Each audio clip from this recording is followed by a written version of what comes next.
Autre sujet, l'Association des pédiatres d'Afrique noire francophone et la Société ivoirienne des pédiatres ont organisé, conjointement à Yamoussoukro, leur 6e congrès, l'atteinte des objectifs du millénaire en ce qui concerne la santé de l'enfant, de la mère et de l'adolescent. Tel est le thème de ce congrès.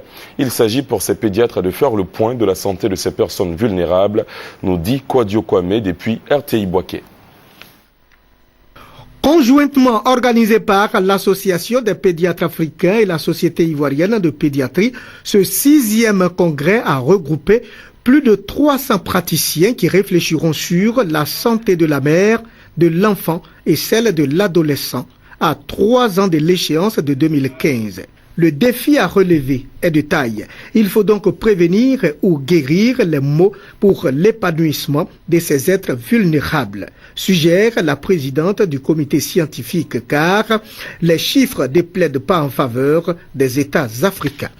Un enfant né dans un pays en développement a 13 fois plus de risques de mourir dans ses 5 premières années de vie qu'un enfant né dans un pays industrialisé. Pour la première fois en 2006, le nombre des décès des enfants de moins de 5 ans est passé sous la barre de 10 millions. Cependant, 27 pays n'avaient fait aucun progrès en la matière depuis 1990.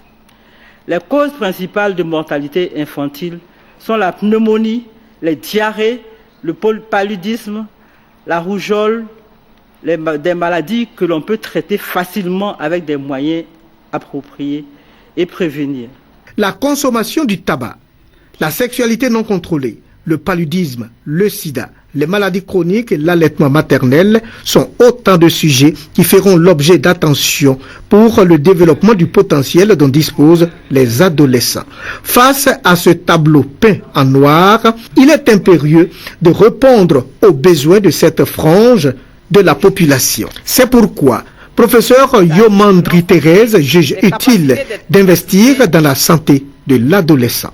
Devant ces chiffres alarmants, le gouvernement ivoirien a pris l'engagement d'améliorer l'accès aux soins de celles-ci par la politique de la gratuité ciblée des soins en faveur des enfants de 0 à 5 ans et des femmes enceintes. Le représentant du système des Nations Unies a dit toute la disponibilité de son organisation à apporter une qualité de soins aux populations africaines.